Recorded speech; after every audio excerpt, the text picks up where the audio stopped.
Em direção ao nome de Deus, soberano e eterno Deus, meu amado Pai querido, Senhor, aí está o teu filho. Não vou pedir para que tu coloque ele nas tuas mãos, porque eu sei que ele já está em tuas mãos. Senhor, assim como eu tenho usado o teu filho, ó Pai, nas pregações anteriores, a qual ele tem sido, ó Pai, um instrumento, mais uma vez eu te peço em nome de Jesus, usa o teu filho, usa o teu vaso, usa o teu instrumento, Pai. Senhor, seja mel, seja ferro, Senhor, seja cajado, seja consolo, Senhor, mas aquilo que a tua igreja necessita e precisa, não, ó Pai, o que nós queremos ouvir, Pai, não, mas aquilo que nós necessitamos, Pai, porque a tua palavra é vida, a tua palavra é força, a tua palavra é salvação. Então, Pai, fala com a tua igreja o que nós precisamos ouvir, nos fortalece, ó Pai, através do teu filho, porquanto é o que nós pedimos e desde já te agradecemos, em nome de Jesus, amém e amém. Amém, igreja. Glória a Deus. Quantos estão alegres com o Senhor Jesus? Amém. Glória a Deus. Glória a Deus. Vamos estar com os irmãos mais uma vez, louvando, engrandecendo o nome santo de Jesus. Amém? Para não demorar muito, vamos abrir lá as nossas Bíblias. Quero compartilhar aqui uma palavra, porque nós estamos aí antecedendo os dias da Sexta-feira Santa, né? Como o povo lembra, né? Nós também lembramos como cristão, né? O sacrifício do nosso Salvador Jesus, não é verdade? Então, se você trouxe a sua Bíblia, você pode abrir lá em Mateus capítulo 26, a partir do 17, amém? Relembrar aqui o sacrifício do nosso Salvador, do nosso Senhor Jesus, né, pastor? Porque Ele é o sumo pastor. Então, se estamos aqui, como foi falado pelo pastor Elias, é pela bondade de Deus, como o presbítero foi feliz na palavra que ele trouxe aqui. Tudo é a bondade de Deus. Não temos mérito nenhum nisso. Tudo é a bondade, é a graça, é o amor. Quantos concordam com isso? Amém. Amém?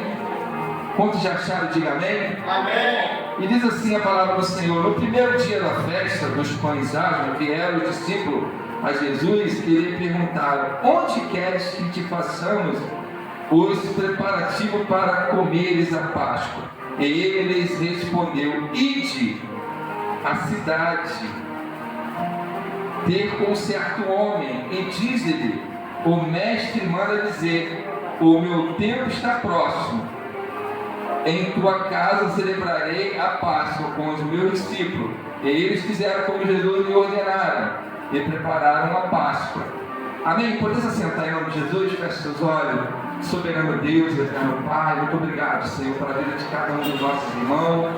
Senhor, coloca, Senhor, em nossos corações a tua unção, unja nossos lábios. Em primeiro lugar, perdoa, Senhor, nossos pecados. Somos pequenos, Senhor, e o Senhor é tão poderoso. A sua palavra é poderosa, Senhor. Assim como o Senhor usou a Pedro, Tiago, João, André, homens sujeitos às falhas e erros, mas o Senhor não desistiu de nenhum deles. Não desista de nós, Senhor. Que a tua glória, Senhor, esteja neste lugar. Que os teus anjos possam acampar neste lugar. Prospere esse ministério. Que ele venha crescer, alcançar as almas perdidas. Unja, Senhor, cada obreiro, cada obreira, Senhor, e confirma a vitória, Senhor. Pai, nos ajuda a falar da tua palavra, pedindo a sua graça. Em nome de Jesus, amém. Irmão, vou pregar aqui sem esboço. Deus me deu nessa tarde essa palavra, vem na minha mente.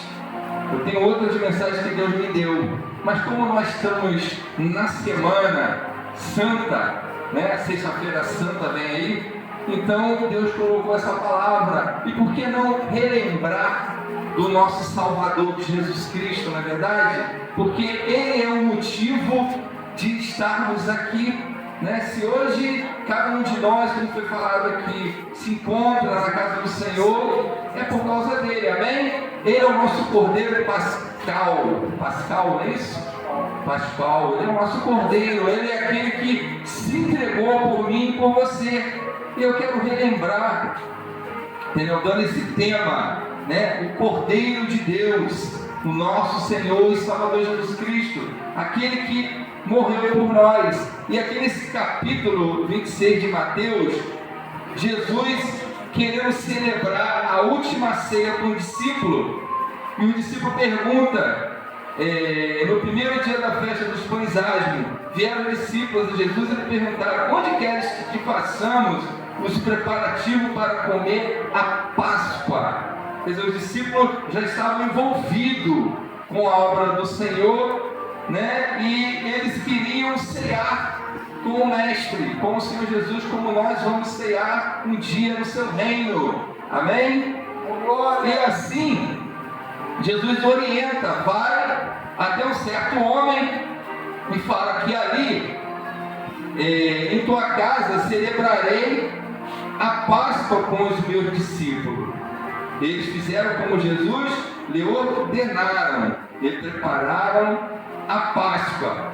E nessa primeira parte aqui, após a ceia, a última ceia do Senhor Jesus, né, a gente vê vários eventos acontecendo, né? Ele diz assim no versículo 20 do mesmo capítulo, do 26, se o irmão quiser acompanhar mesmo sentado, diz assim: chegando à tarde, pôs-se ele à mesa com os 12 discípulos. Enquanto comia, declarou Jesus: em verdade eu vos digo que um dentre vós me trairá. Eles, muitíssimo contristados, começaram por um a perguntar-lhe: porventura sou eu, Senhor?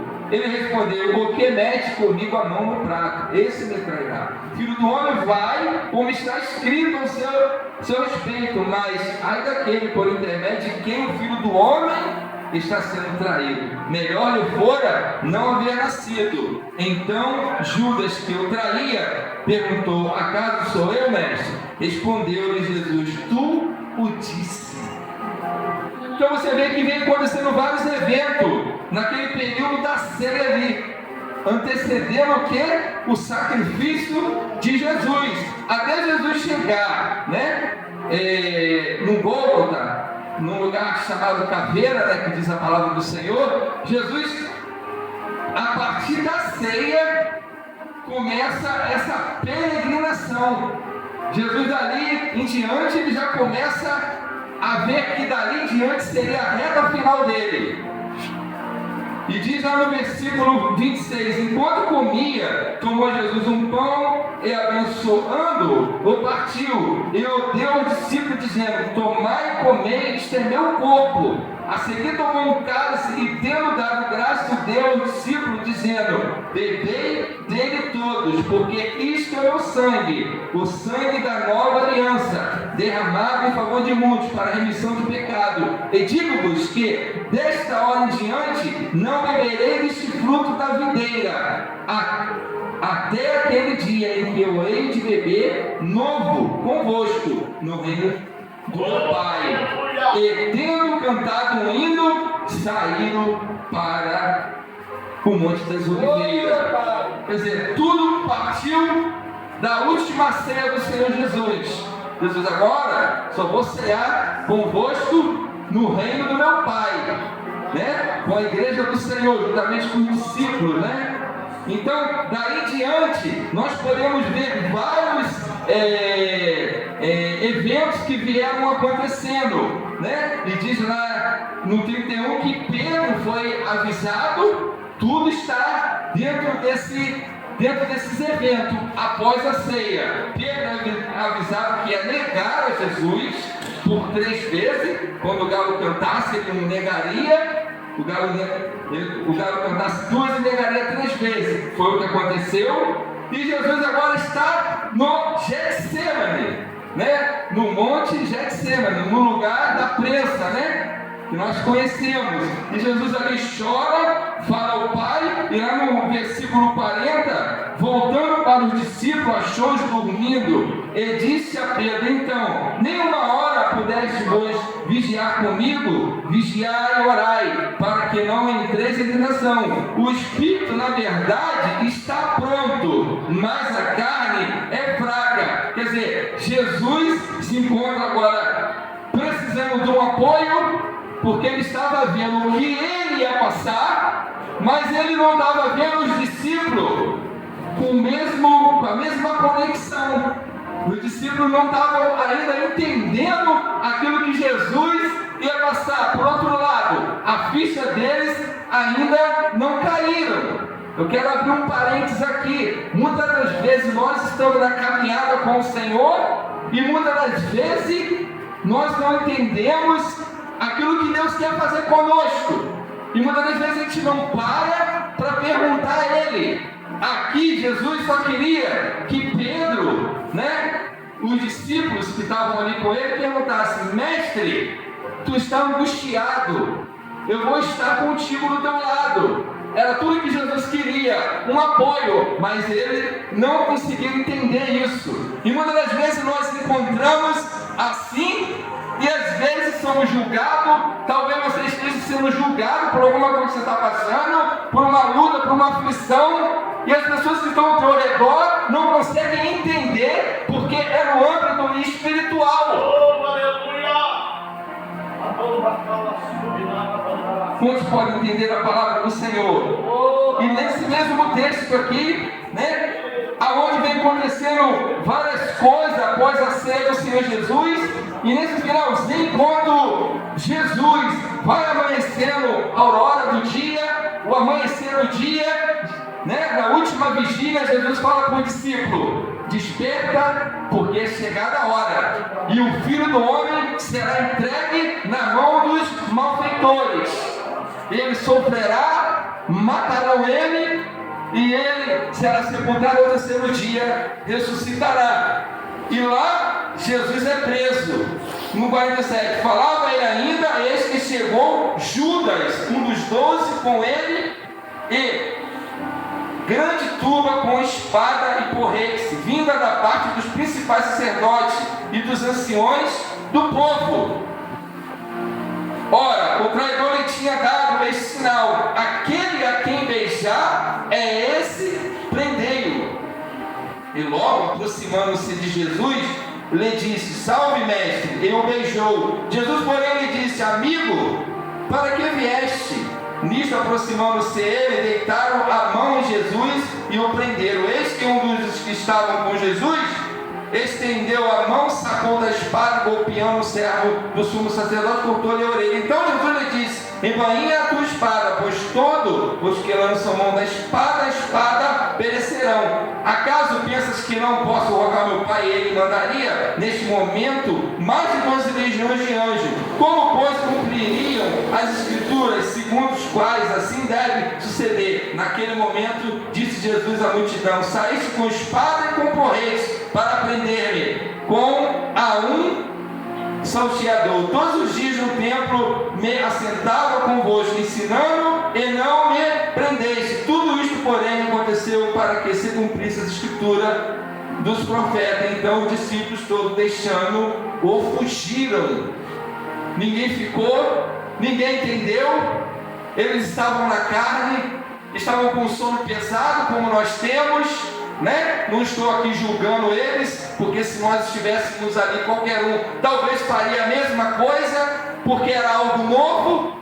Jesus está na reta final, ele está indo para ser julgado, e de repente Jesus se encontra onde? No Sinédrio.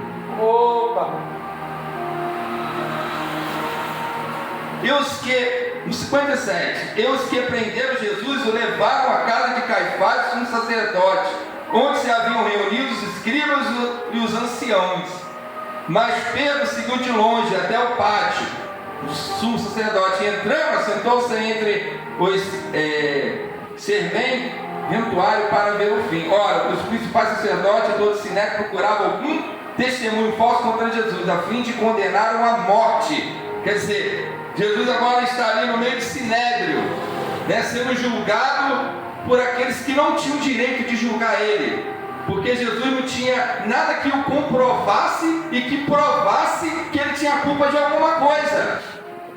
Jesus era santo, era o próprio Deus, a imagem de Deus, o Filho de Deus encarnado entre os homens, como diz lá João, capítulo 1, que o Verbo se fez carne e habitou entre nós. Mas como eu acabei de ler aqui, estava escrito, era necessário que isso acontecesse. Mas os discípulos ainda não estavam captando. Eles foram cada um para o seu lado, se dispersaram. E Pedro negou Jesus. E Jesus se vê sozinho num julgamento, que era um julgamento injusto, de frente daqueles fariseus a qual o odiava. E diz assim no capítulo 27: ao romper do dia, todos os principais sacerdotes e os anciões do povo entraram em conselho contra Jesus para o matarem, e amarrando, levaram-no e entregaram ao governador Pilatos. E nós conhecemos a história, e Jesus está diante de Pilato, e Pilato vira para Jesus e fala: você não vai se defender? Eles estão te acusando. E Jesus ali ficou mudo, não falou nada. Por que ele ficou mudo? Porque tem situações na nossa vida que nós temos que ficar mudo. Nós temos que aprender. Eu falo para mim que o maior desafio nesses dias é a gente segurar a nossa boca, a nossa língua. Muitas das vezes a gente deixa se levar pelas nossas emoções, nosso sentimento, e é hora da gente recuar, Isso é um desafio para mim, é um desafio para você. Mas a gente pode aprender isso com Jesus. Os discípulos estavam longe e Jesus de frente dos acusadores que estavam arrumando testemunhas falsas. Só que Jesus, como cordeiro mudo, ele não falou nada. Jesus estava em pé ante o governador, e este o interrogou dizendo: és tu o rei dos judeus? Respondeu-lhe Jesus: tu dizes. E, sendo acusado pelos principais sacerdotes e pelos anciões, nada respondeu. Então lhe perguntou Pilato: não ouves quantas acusações te fazem? Jesus não respondeu nenhuma palavra, vindo com isto admirar-se grandemente o governador. Irmão, uma das características da nossa conversão, dentre muitas, uma delas é quando nós conseguimos controlar as nossas emoções, os nossos sentimentos. Eu estou pregando para mim mesmo, isso serve para mim. Como eu preciso dominar as minhas emoções, os meus sentimentos. Jesus nos dá uma lição aqui, aonde talvez eu e você naquele lugar ali, vocês estão me acusando de quê? O que eu fiz? Muitas das vezes, nessa caminhada que nós estamos levando, no caminho do Senhor Jesus, que Ele deixou para nós, muitas das vezes nós queremos nos justificar, nós queremos nos desculpar, nós queremos sair do sofrimento, não queremos sofrer, não queremos passar pelo caminho a qual Jesus passou, e ficamos evitando certos sofrimentos. Irmão, a caminhada com Cristo é uma caminhada de dor, de sofrimento, é uma caminhada de renúncia, é uma caminhada que você vai perder nos olhos materiais, nos olhos físicos, mas nós vamos ganhar no mundo espiritual. Jesus falou que aqueles que querem me seguir, toma a sua cruz, nega a si mesmo e siga-me. Muitas das vezes você vai ser incompreendido, você não vai ser entendido, muitas das vezes vão te acusar, vão te apontar, vão colocar o teu nome na roda, e sabe o que você vai ter que fazer? Como um cordeiro mudo. Aleluia! Calado. E deixar o próprio Deus agir, como foi cantado aqui pelo nosso irmão Helman, O louvor aqui, é Ele que faz, é Ele que justifica. Eu tenho que ficar quieto. E Jesus está nos dando uma lição aqui de como que Ele, sendo o próprio Deus, como diz Paulo, não supôs ser igual a Deus, e Ele não usou ali o poder dele de Deus, de Filho de Deus. Ele ali se esvaziou, tomou forma de homem, e de homem se tornou um servo. E ali ele mostra para a gente e deixa essa grande lição, que quando os seus algozes estão ali apontando ele e dizendo: tu fez isso, tu fez aquilo, e nós ficamos se defendendo, filho, você tem que provar. Vou botar você na justiça, né? Eu vou te processar. Hoje a moda é essa, vou te processar. Irmão, cristão não processa ninguém. Ou nós esquecemos que Deus é o vingador. Se eu tomo partido dessa maneira, eu estou achando que eu sou o meu próprio juiz, o meu próprio advogado. Nesse aspecto dessa caminhada, muitas das vezes vamos ser caluniados, muitas das vezes vamos ser acusados. Pedro foi acusado, Paulo foi acusado, os discípulos foram acusados e nós também vamos ser acusados. Ô Pai! A questão é: eu estou preparado para essa caminhada? Não, mas eu estou me preparando, porque vai acontecer. A palavra de Deus diz que vão lançar a mão sobre vós, vão lançar na prisão. E muitas das vezes, se a gente não tiver no Espírito, a gente vai dizer assim: mas por que está acontecendo isso? Por que estão me levando para a prisão? Pedro foi levado para a prisão, Tiago foi levado para a prisão e Herodes mandou matar Tiago. Estevão foi apedrejado. Homens que deram a vida e sofreram pela causa do Evangelho. E Jesus deixa aqui para nós esse ensinamento. E sendo, pois, o povo reunido, perguntou-lhe Pilato: a quem quereis que eu vos solte? Barrabás ou Jesus chamado Cristo? Porque sabia que por inveja tinham entregado. Estando ele no tribunal, sua mulher mandou dizer: não te envolva com este justo, porque hoje, em sonho, muito sofri por seu respeito. Ali a mulher dá uma freada nele: vai devagar aí, hein? Esse homem é santo, entendeu?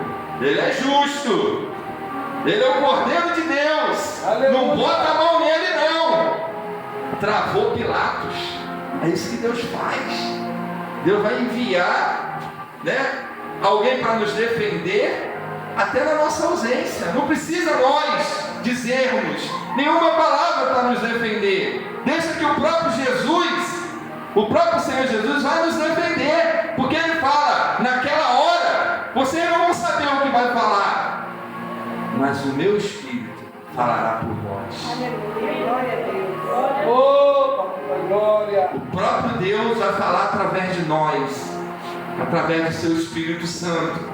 Amém? Quantos estão entendendo a palavra do Senhor? Glória! Vendo Pilatos que nada conseguia, antes pelo contrário, aumentava o tumulto e mandando vir água, lavou as mãos perante o povo, dizendo: estou inocente do sangue deste justo, fique o caso convosco. E o povo todo respondeu: caia sobre nós o seu sangue e sobre nossos filhos. Olha o que o povo falou, algo pesado, né? Tanto que essas coisas estão acontecendo e acontece já não é da agora, né? Com Israel. Então assim, Pilatos pulou fora, ele não assumiu. Ele poderia muito bem dizer: olha só, não lavar a mão coisa nenhuma. Foi até uma certa hipocrisia dele. Eu não tenho nada que condenar esse homem, não vejo prova nenhuma contra ele. Acabou, eu não condeno ele. Mas Pilatos não poderia fazer isso, porque como que cumpriria as escrituras? Jesus falou uma certa vez: não é vós que me prendem, que me matam, eu que dou a minha vida e a tomo de volta. O propósito de Jesus vindo a esta terra foi para isso, então não poderia aliviar ele. Entendeu? A única coisa que Pilatos poderia falar, se ele fosse um cabra macho, ele poderia assim: não lavo minha mão, não vou fazer parte desse julgamento, não tenho nada contra esse homem e ponto. Mas o povo impressionava, os líderes dos anciões impressionavam ele, os principais sacerdotes também impressionavam ele. Não é assim que acontece conosco? Se eu fizer isso, e se eu não tomar essa postura, afinal de contas, né? Eu preciso desse trabalho, eu preciso desse... Não é assim? Muitas vezes nós recuamos, e muitas vezes nós não encaramos E Jesus, ele fica olhando para nós, e muitas das vezes nós caímos de pé em cima de Pedro e do Tiago, do João, do discípulo que eles fugiram, e muitas das vezes nós também fugimos. E quando nós não tomamos uma certa postura diante da situação, é como se a gente também estivesse lavando as mãos como Pilato ou fugindo como os discípulos. Como vocês estão entendendo? E deixa esse ensinamento para nós, irmão. Porque dias virão a qual nós não vamos mais poder fugir. A gente vai ter que encarar. Como eu falei aqui muito tempo atrás, antes da reforma da igreja, eu falei, irmão, vai chegar dias que os cultos vão ser proibidos. Vai ser cultos escondidos, como era na igreja primitiva. E Jesus quer preparar uma igreja para esse nível, para esse porte. Porque hoje, todo mundo fala que é crente. Todo mundo bota uma Bíblia debaixo do braço. Eu sou crente. E é fácil, é verdade. Mas Malaquias fala: outra vez vereis a diferença daqueles que me servem. E nós estamos caminhando para lá. Porque olha a situação que nós estamos vivendo, como o prefeito falou aqui. Não tem nem gosto de ver reportagem. Eu não fico vendo esse tipo de reportagem. Que nem hoje eu passando lá na sala e minha companheira estava vendo uma mãe que matou a própria criança. Isso está repercutindo no mundo todo. Então já estão falando que tem uma segunda pessoa. Então, ao nível de maldade que nós estamos chegando.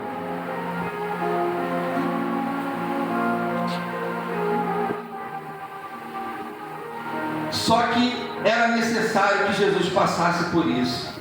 Jesus é entregue ao soldado, e o soldado bate nele, como nós conhecemos, ele sofre. Dali Jesus vai para a crucificação, a via dolorosa, carregando a minha cruz e a tua cruz. E ele chega até o Gólgota, aonde ele é crucificado, aonde coloca um prego, como nós conhecemos, em cada mão dele e nos seus pés, e coloca uma placa dizendo: Rei dos Judeus. Olha a condenação de Jesus: Rei dos Judeus e o nosso Rei. E Jesus, a morte de Jesus, desde a hora sexta até a hora nona, houve trevas sobre toda a terra. Por volta da hora nona, clamou Jesus em alta voz, dizendo: Eli, Eli, lama sabachthani, o que quer dizer: Deus meu, por que me desamparaste? E alguns dos que ali estavam, ouvindo isso, diziam: Ele chama por Elias. E logo um deles correu a buscar uma esponja e, tendo embebido de vinagre colocado na ponta do caniço, lhe deu a beber. Os outros, porém, diziam: Deixa, vejam se Elias vem salvá-lo. E Jesus, clamando outra vez, com grande voz, entregou o Espírito. E eis que o véu do santuário rasgou em duas partes, de alto a baixo.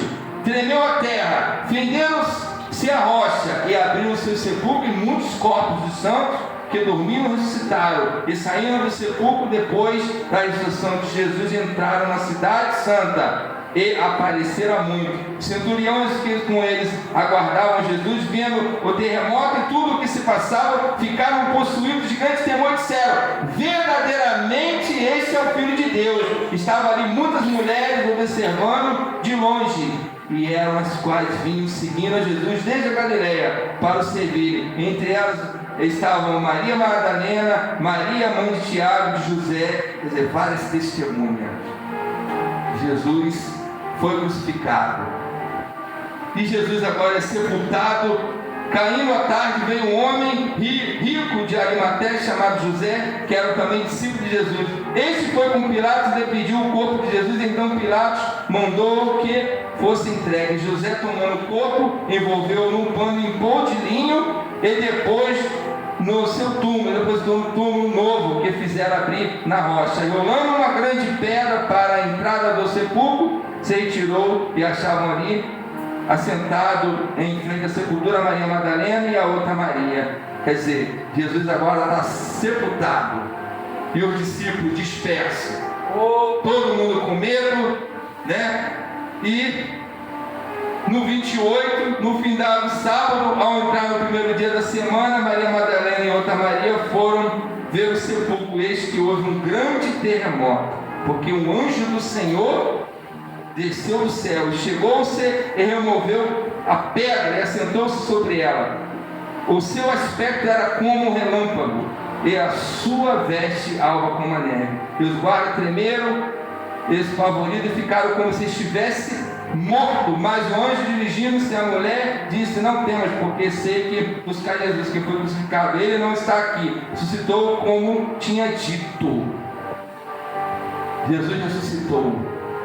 Para não tomar muito tempo, porque as horas já estão avançadas, Jesus ressuscita e nós sabemos bem da história, que ele aparece para Maria Madalena, e ele dá uma palavra para Maria Madalena: vá aos meus irmãos, aos nossos irmãos, e fala que eu vou estar com ele. E Jesus aparece para os discípulos, só que na hora que ele aparece, Tomé não está presente, né? E daqui a pouco Jesus aparece no meio dele e diz: a paz esteja convosco, né? Deixe-vos a paz. E Jesus, depois de ter falado com eles, desaparece, e o discípulo fala para Tomé, e Tomé não acredita.